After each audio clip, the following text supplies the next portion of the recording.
Okay, Gavin, it's all yours. I need to exit this. Yeah, how's it going? So this probably won't be too long. It's like just a just have a quick look at an issue I had got assigned. I think it was when I came back from paternity leave about 8 months ago or so. So it was a really old issue about taking the username and password separately for import and push mirroring. So I think mostly this talk I'm just going to talk about like how the investigation process was a little tricky with this actually. Um, and the resolution wasn't particularly large, but we can just go through it anyway. So yeah, I got assigned this issue, which had been created by Nick Thomas, who no longer works here. I don't know if any of you guys have ever met Nick, but We have. so um, so there was this issue talking about how in the project model we have these virtual accessor methods. The username only import URL and import URL here. And he seemed to suggest that these have been a rich source of bugs in the system, but he didn't really specify what the bugs were. Um, so then I was like, okay, maybe I'll just get to work removing these methods somehow and just pass in username and password separately. So I think when I had gotten this password had already been done, so it was just username remaining. But anyway, that broke everything when I did that. So I was like, okay, that's not very good. It like broke a million specs. So I spent a couple of days trying to fix them, and I was like, oh, I need to reverse here. This is not going to close this issue. So I did some digging, and I was like, going, well, who has a problem with this? And it seems that people were having problems with special characters in the URL. So I'm just waiting for my JDK to boot up. Typically, it fell over just before we started this. That's because there's a binding off rider. Okay, I need to kill that. Sorry, bear with me. Um,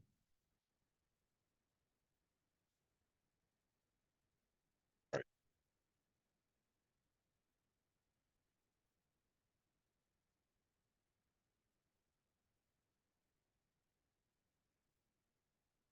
So yeah, so there was a few people having problems with adding special characters into these push and pull mirror URLs, and then it seems that there had been another issue, which was um, which was this one, project mirroring breaks with an encoding email username and auth URL. So basically what had happened was um, there was this issue created by Nick. He was like, more or less, we need to get rid of these virtual accessors. And then about a year later, this guy, Michael, noticed that up until this point, he had been escaping special characters into the URL.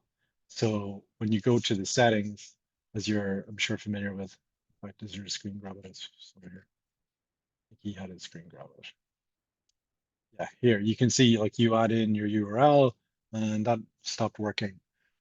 So the reason that had stopped working was Stan, who I think had added this um, CGI escape to the URL sanitizer.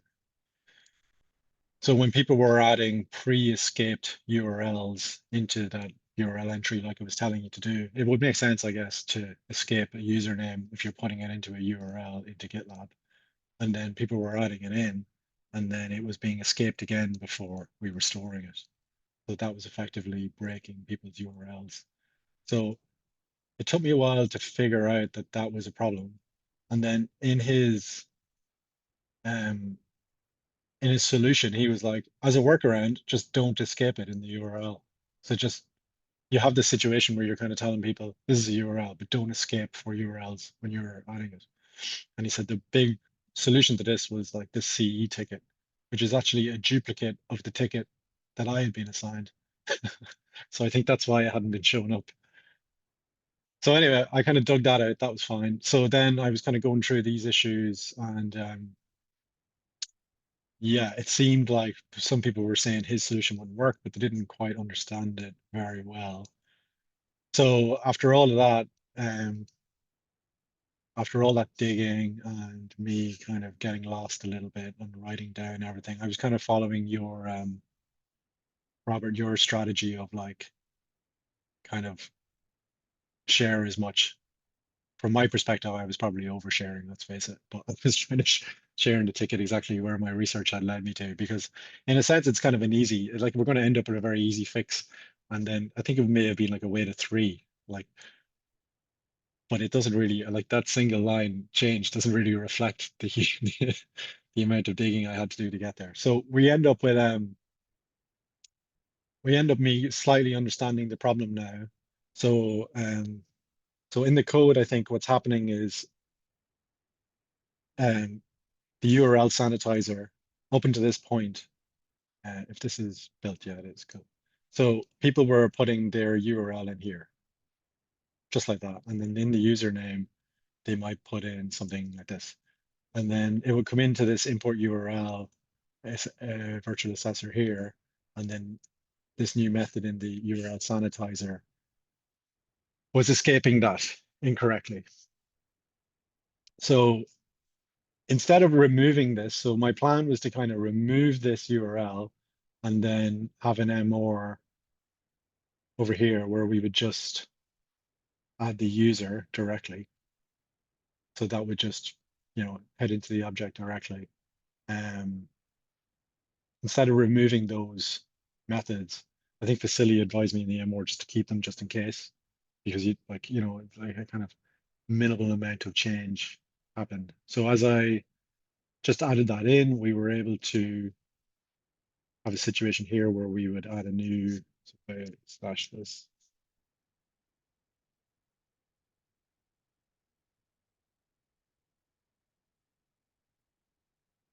we would have a new input box for our username.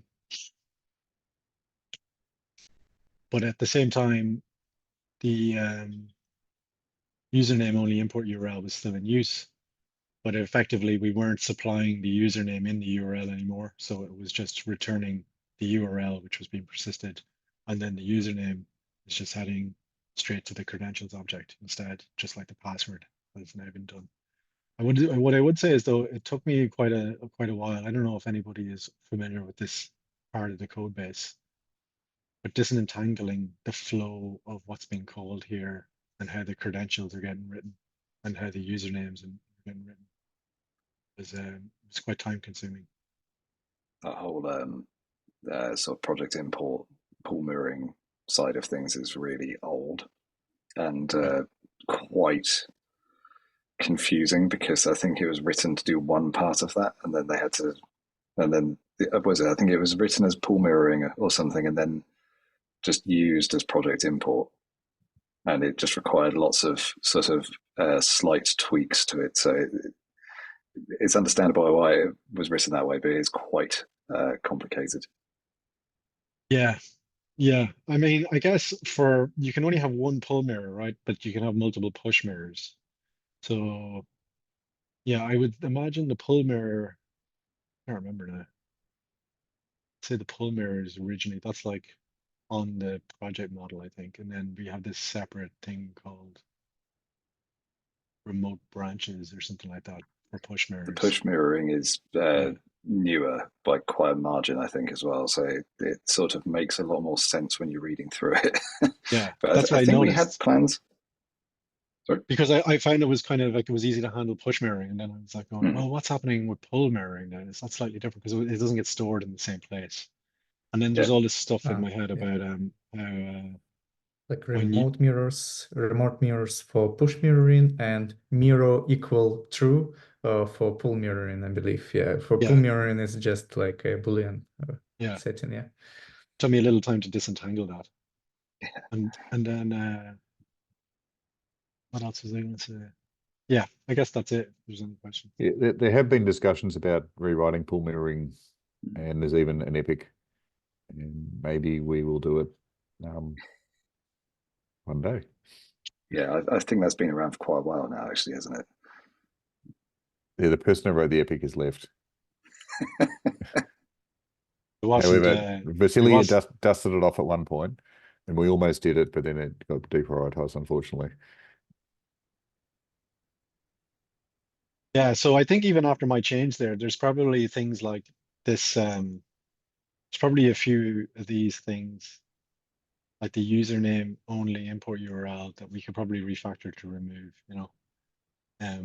I guess that what it does allow is for people to still, if they're familiar with using a username in here, but we don't recommend that anymore, but if they would like to, it's still possible to do that, I think. Yeah, but I did get slightly confused with the escaping. If I can ask a question. It's probably a dumb Yeah. question though. No, it's probably something I won't be able to answer, but Yeah. Well, I mean, the escape characters, of course, are legal characters, right? So we can't easily detect them.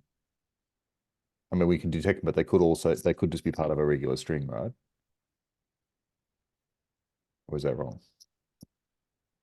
like a slash or something like that. I guess what people had been doing. So this is where it came up a lot. So some of Like the for the yeah, sorry. so some of the service providers like Amazon, for instance, your username is your email address, right? Okay. So people were in this position where they were like adding gavin@gitlab.com colon password and then followed by the URL. So Okay. we were trying to, yeah, like I'll show you. It would be, Like I guess maybe I was wondering why we didn't just say don't escape your don't put it in escaped I think your username. Stan who did say that. Okay. So as a workaround, he said, don't put it in escaped. I mean, we could even put a bit of text underneath or But something. I think the problem with that might be that if you have some sort of escaped bit of text, something that needs escaping later on in the URL, then Yeah. you would need to escape that, right? Yeah. I'm not quite sure. I can't remember. I thought we had split these fields apart. Was that somewhere else? We'd split them into username, password, and Yeah, so that's here. That's exactly what we've now done, right? So this oh, okay, URL, right. Yes, okay, got it. So they're independent, those fields. they are now, yeah. Okay. Looks good. Sorry, a bit of a short one and then like not a huge change, but I just kind of wanted to explain a little bit like Yeah.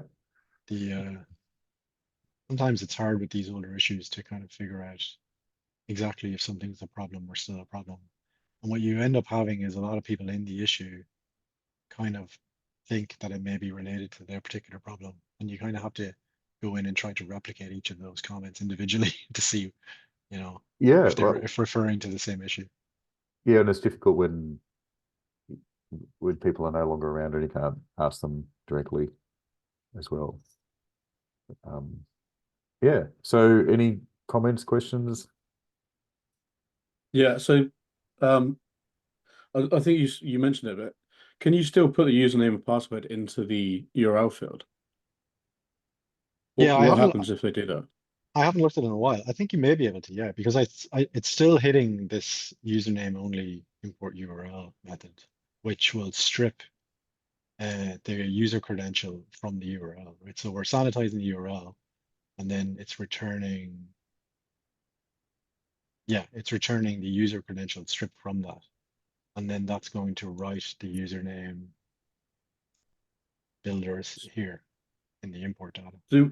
Do we have Now, tests that check what happens if you put a what at username and both? password in the URL and in the fields? Yeah, I think I added that at the time. I assume the fields are prioritized, right? Yeah. Hopefully. Oh, actually, when the username is provided in the URL, it will be ignored. Okay, so we are ignoring it. Okay. Yeah, maybe that is something we need to tidy up, Yeah. is whether I think originally in the MR, I had removed this method, so we wouldn't be hitting it. I think yeah, in a previous commit, but there was a lot of logic in here, and I think for safety's sake, it was decided to just retain it, just in case. So that Yeah, might be something. we should maybe even be returning an error if they do put it in the URL field, Yeah. saying like this isn't supported. Yeah, it could be simple validation or a validator.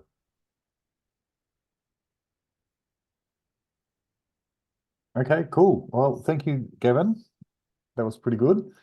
Looking forward to the next one, who is, oh, hang on, let me stop recording. Thanks very much. I'll upload this to the YouTube if there's no opposition to that.